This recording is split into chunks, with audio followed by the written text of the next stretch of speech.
Hi, ladies and gentlemen. Welcome to Dominion Wealth Zone. My name is Julius Olutokun. Today, I'm going to be talking about something very wonderful. So I need your attention today to be able to see this. And I'm going to be talking about rich people's attitude. You know, in life, we say your attitude determines your altitude. This is the attitude of the rich. Now, some people have got so much money, probably they won a lottery, or their father left an inheritance for them, or mom left an inheritance for them, or maybe an uncle left some money for them.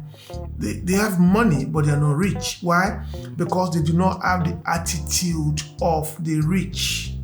The attitude of the rich. So these are some of the things you need to do and you need to avoid if you want to be rich. I really don't care.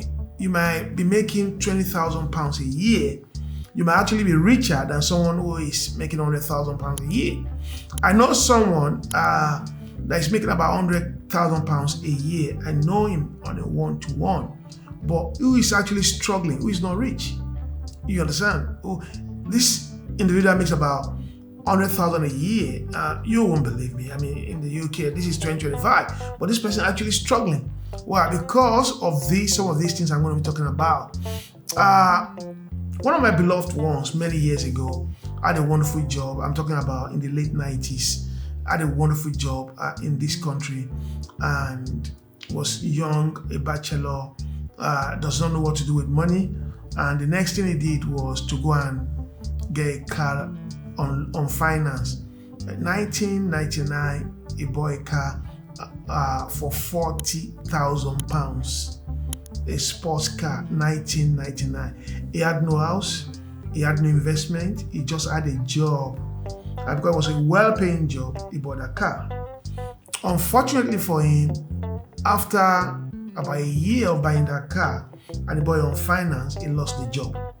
Something happened in the workplace. I won't be able to talk about him. He lost the job. And when he lost the job, he found it difficult to pay that money back.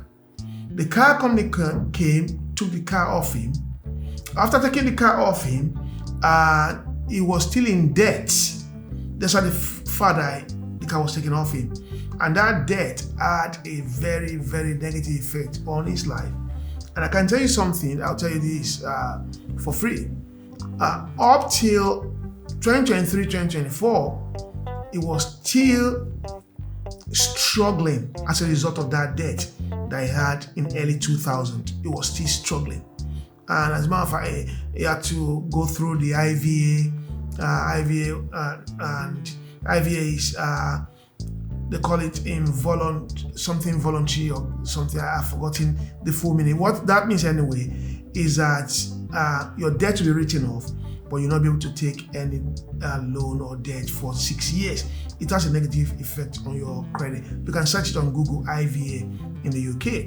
Now, today I'm going to be sharing with you the things that you need to do and the things that you need to avoid in the UK. The things you need to do and the things you need to avoid in the UK.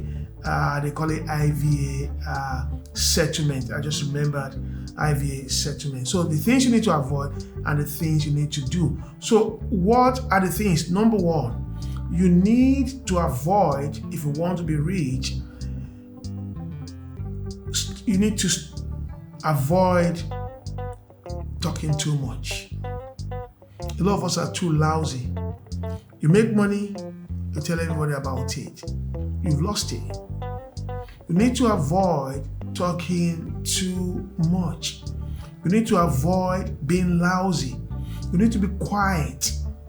Be quiet and learn to shut your mouth. But once people know your secret, then you are gone. You're finished. You understand? You need to be quiet and you need to learn to keep your words few. That's number one. Number two, you should not stop working. A lot of people made that mistake. I'm not encouraging you to go and play lottery, don't get me wrong. But eventually you play lottery and you made it. Well, that's your luck. I don't believe in it. Yes, I'm not encouraging you to start playing lottery. Probably your parents left an inheritance for you, and it's about 250K or 300K or 1 million. You understand? You should not stop working. You might not continue to work in that industry where you're working before, but you should create another work for yourself. But once you start working, other things start setting in. That's when people become alcoholic. That's when they go into drugs. That's when they go into holidays they're not planned for. That's when they begin to spend their money anyhow. So don't stop working. Number 3, pay off your debts, especially the high interest debts. Rich people don't keep debts. They only keep debts that enable them to yield money. Maybe they've invested that money to buy stocks or shares, or to buy some assets, and those assets are yielding them money. They keep that. But apart from that, rich people pay off high interest debts. I always tell people, one of the best ways to do is that consolidate your debts, put all of them in one pot, and face one lender or one creditor instead of facing about 3 or 4. Number 4, continue to reassess your wealth. One thing I know about wealth is wealth dwindles or diminishes fast than how they come in. So you need to continue to reassess it. What's the level of my wealth last month? How much do I have this month? So you need to look at your portfolio, reassess your wealth, especially your stocks, your bond, your shares. With your real estate, you still need to reassess that also. And there might be an opportunity for you to remortgage the property, get some money out of it to buy another property. You can do that. So continue to reassess your wealth. Look at every hole you need to plug. Look at the ones you need to optimize.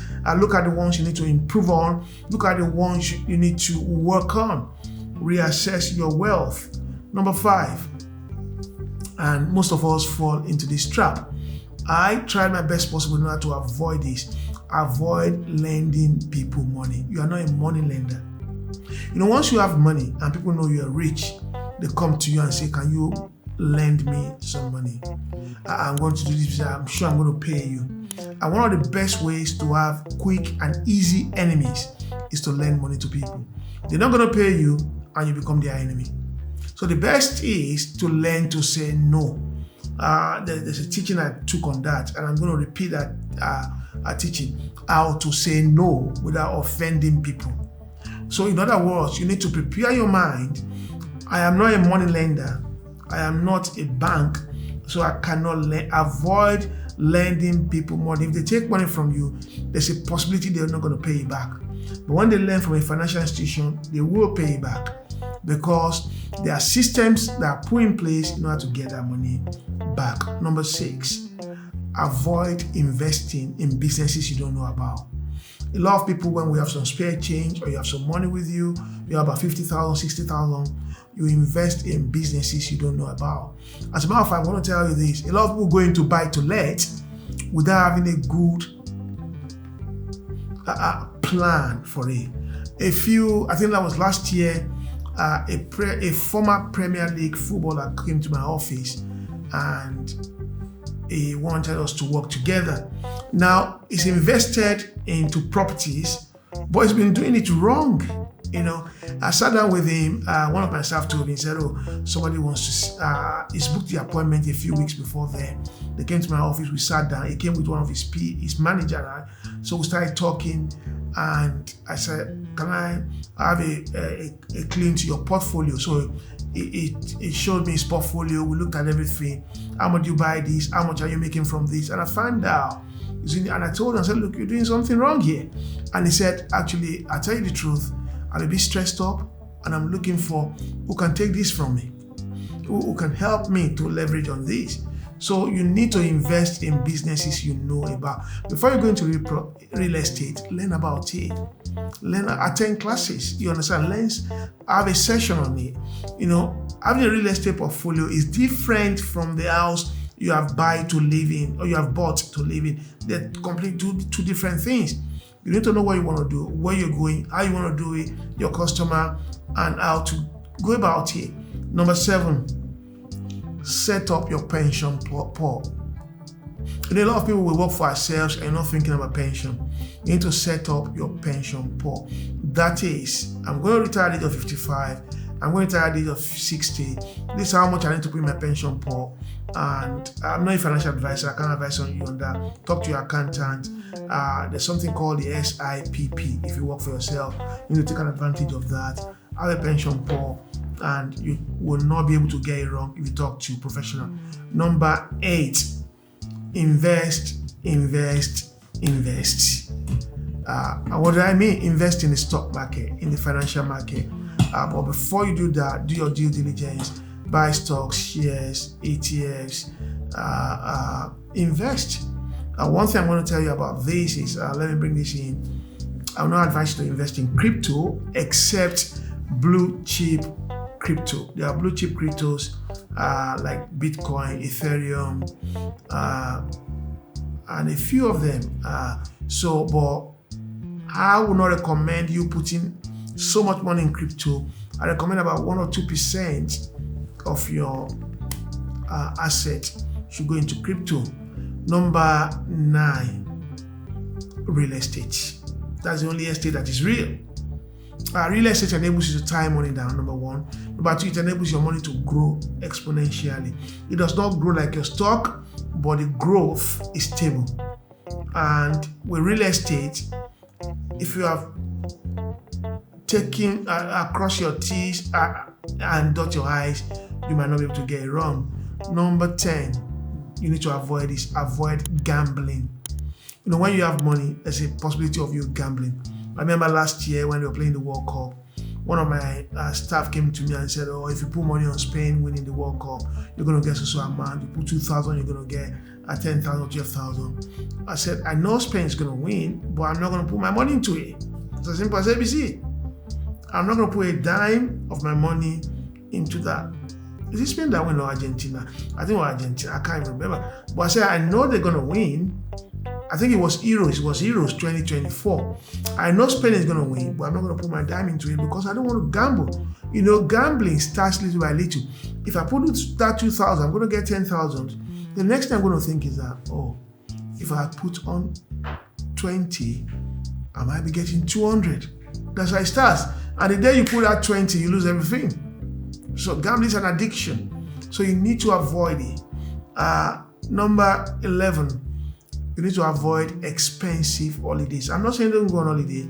You can do staycation. Staycation means you stay in your country, which is cheaper. You can go into places that are very, very cheap. Instead of going to Dubai, go to Morocco, go to Marrakesh. It's just like Dubai. There's not much difference in it. You understand? Instead of going to the Caribbean from the UK, go to Valencia, go to Madrid, go to Spain. You understand? The weather during summer is almost the same. You understand? So look for cheap holidays, avoid luxury holidays. And number 12, and that's the final one tonight, avoid luxury goods. Don't buy a sofa for 15,000 or 10,000 or 5,000 pounds when you're still earning annual salary of about 40,000. You have used about 25% or 35% of your income to buy a sofa. That sofa, in the next 3 years, if you have kids, it's going to be damaged. I know some people who go to take sofa on credit, on finance, and they're going to pay for 4 years. Within 2 years, if you have kids, or 3 years, if you have boys, they're jumping on that sofa. The sofa is broken before you finish paying for it. Avoid luxury goods. Avoid luxury cars. Don't go and buy a car of 60,000 pounds when all your annual income is 40,000 pounds. That's crazy. Instead of you running the car will be running you. Instead of you riding the car will be riding you. Instead of you riding the car will be ruining your destiny. You avoid luxury goods. You don't need it now. You understand? Buy second-hand car. Second-hand car. They're good. They're wonderful cars. Don't make that mistake. I can talk about this for the next probably 2 hours on that luxury goods. Avoid it. Don't go and buy an iPhone 20 if there's something like that. What you need a phone is to call and to check your internet. Nobody cares what you're carrying. Thank you, guys. These are the attitude of rich people. Last year, the owner of Nottingham Forest Macarius, what is his name? He came onto the field last year, I think last year May, and he was holding an iPhone 7. Someone who has a football club, playing players about 200,000 a week, 150,000 a week, he was holding an iPhone 7. If you give that to most kids and most of us will say, no, I can't hold that, it's too small. But a multi-millionaire is holding that, probably a billionaire. So ladies and gentlemen, this is the end of today. Rich people's attitude. What rich people do that poor people don't do. Thank you, and I'll see you in the next episode.